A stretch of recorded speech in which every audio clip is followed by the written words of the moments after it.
Don't wish it was easier. Wish you were better. Don't wish for less problems. Wish for more skills. Don't wish for less challenge. Wish for more wisdom. That's the key. Then Mr. Shoaff gave me probably one of the most important clues among so many things he taught me, but this was in those early days. Mr. Shoaff was very kind, but he was also very abrupt. And he had these interesting questions to ask. I'm giving him a little rundown one day on how things hadn't worked out for me. He said, Mr. Rohn, I've got the answer for you if you will listen carefully. And listen carefully I did that day and for the next 5 years. If somebody's wealthy and happy, you gotta listen. He said, Jim, I've only known you a short time. But he said, it's already my honest opinion that for things to change for you, you got to change. That wasn't quite the answer I was looking for. But that's the answer he gave me, and I pass it along to you on this warm summer evening in Anaheim, California, 1981. For things to change for you, you've got to change. Otherwise, it isn't going to change. Before I met Mr. Shoaff, I used to say, I sure hope things will change. Right? That seemed to be my only hope. If it isn't going to change, I'm in serious trouble. And then I discovered it isn't going to change, so I'm in serious trouble.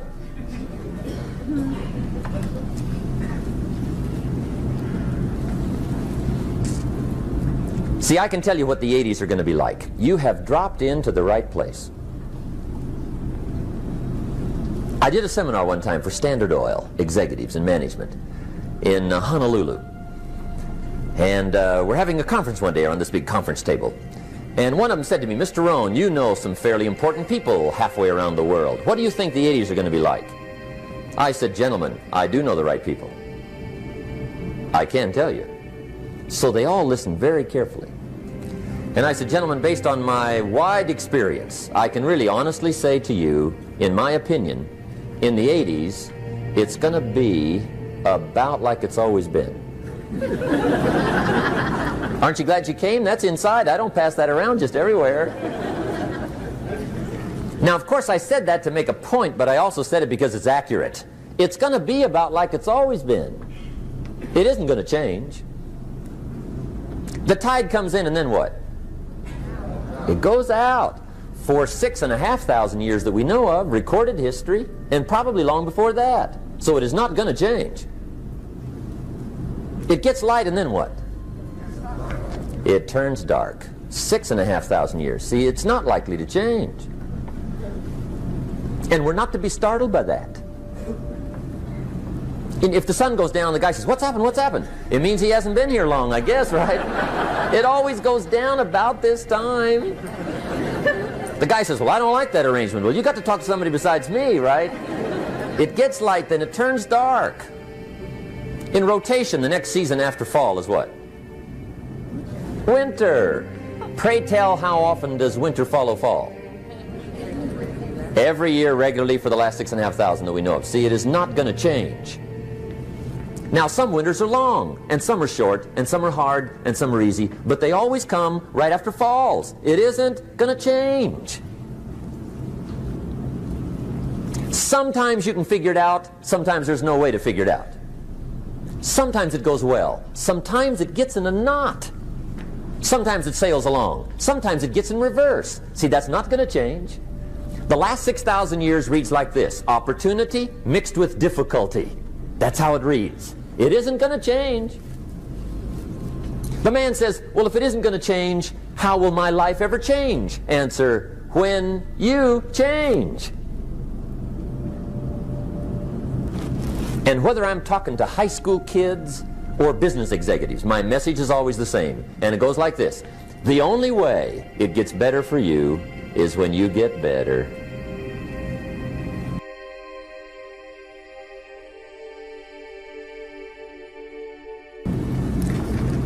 Let me give you the 4 major lessons in life to learn. Here's 4 majors. It's good to study the majors. In our weekend seminar we teach, some people don't do well because they major in minor things. You've got to be on the lookout. At the end of every week, end of every month, you've got to check, make sure you're not spending major time on minor things. We go through that whole series. Majors and minors. Now, let me give you two phrases before we get to the four majors. This will set it up and you'll see where I'm going. Two key phrases for your notes. Here's the first one. Life and business is like the changing seasons. That's the first phrase. Life and business is like the changing seasons. One of the best ways to describe life, it's like the seasons. Frank Sinatra sings, life is like the seasons. Now here's the second phrase. Very important. You cannot change the seasons, but you can change yourself. You can't change the seasons, but you can change yourself. And see, that's how life gets better for you, not by chance, but by change. Now, here's the four major lessons in life to learn. I've got my first book finished, came out a couple of weeks ago. This is in it, the four major lessons in life to learn. Here they are. Number one, learn how to handle the winters. That's lesson one. They come right after falls with regularity. Some are long and some are short and some are hard and some are easy, but they keep coming. You must learn to handle the nights. They come right after days. You must learn to handle difficulty. It comes right after opportunity. You must learn to handle recessions. They always follow progressions for the last 6,000. See, it isn't going to change. The lesson you must learn is how to handle it. And there's all kinds of winters, right? The winter when you can't figure it out. The winter when it all goes smash. The winter when it turns belly up. The winter when it won't work, when you've run out of money and you've got a broken heart. See, those are winter times. There's all kinds. Economic winters, social winters, personal winters. When your heart is smashed in 1,000 pieces and the nights are unusually long, your prayers seem to go no higher than your head. It's wintertime. Barbra Streisand sings, "It used to be so natural to talk about forever, but used to be's don't count anymore. They just lay on the floor till we sweep them away. You don't sing me love songs, and you don't say you need me, and you don't bring me flowers anymore." A song of winter. But see, the disappointments come. Those are normal. That's part of life. But the question is, how do you handle it? How do you handle the coming winters and the disappointments and the down times? Well, you can't get rid of January by tearing it off the calendar. But here's what you can do. You can get stronger, you can get wiser, and you can get better. The winters won't change, but you can. And that's how life changes for you. See, before I understood, when it was winter, I used to wish it was summer. I didn't understand. When it was hard, I used to wish it was easy. I didn't know. And then Mr. Shoaff gave me a part of his very unique philosophy when he said, "Don't wish it was easier, wish you were better." See, that triggered my whole life change. Don't wish for less problems, wish for more skills. Don't wish for less challenge, wish for more wisdom. That's the key.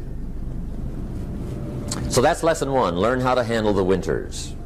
Here's lesson two, learn how to take advantage of the spring. That's the second one. Spring is called opportunity. And spring follows winter. What a great place for it. If you were going to put it somewhere, that'd be the place to put it, right after winter. And pray tell, how often does spring follow winter? Every year with regularity, 6,000. You can almost count on it. See, opportunity always comes. Days follow nights. Isn't that terrific? Opportunity follows difficulty. But here's what you must learn to do. Underline these two words in that key phrase. Take advantage. Underline those two. You must learn to take advantage of the spring. See, just because spring rolls around is no sign you're going to look good come fall. You got to do something with it. In fact, you have to get good at one of two things in life. Planting in the spring or begging in the fall. Or get somebody to do it for you. See, those are about the only alternatives. Now here's what else you must do. Take advantage of the springs quickly, because there's only a few. Just a handful of springs have been handed to each of us. They don't come forever. Life is fairly brief. So you got to read every book you can get your hands on what to do with your springs while they're here. And take advantage, they soon run out. The Beatles wrote, "Life is so short."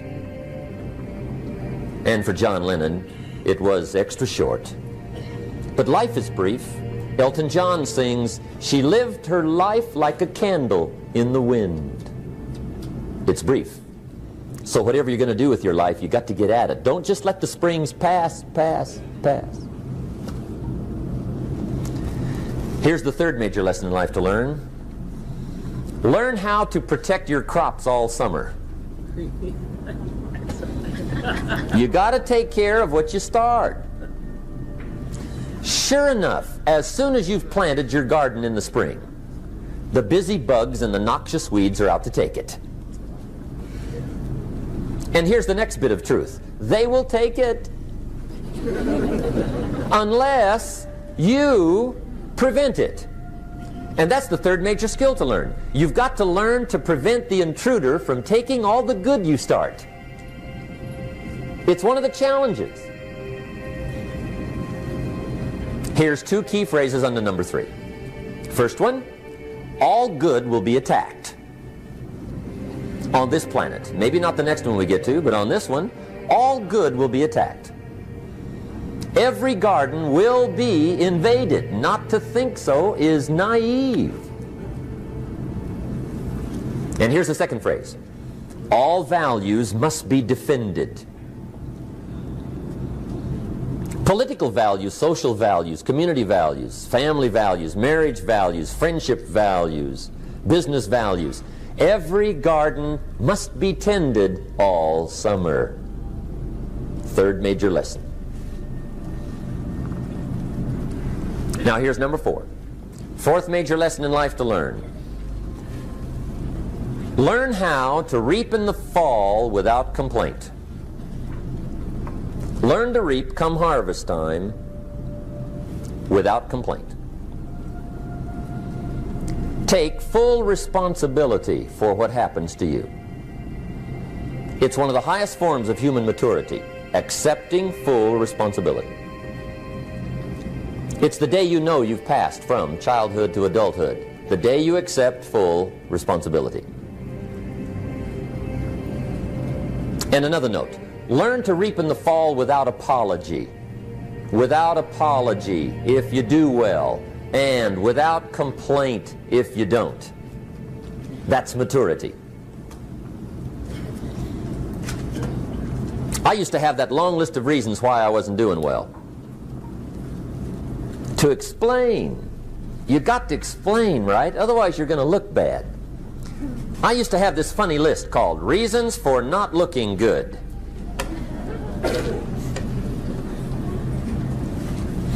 I used to blame the government. I mean, you can believe that or not. It was at the top of my list. I had a lecture second to none. The government. That was on my list. I used to blame taxes. Look what you got left after they take everything. And they expect you to do well. That was on my list there. Prices, that one's easy, right? You walk into the supermarket with $20, come out with a little half bag.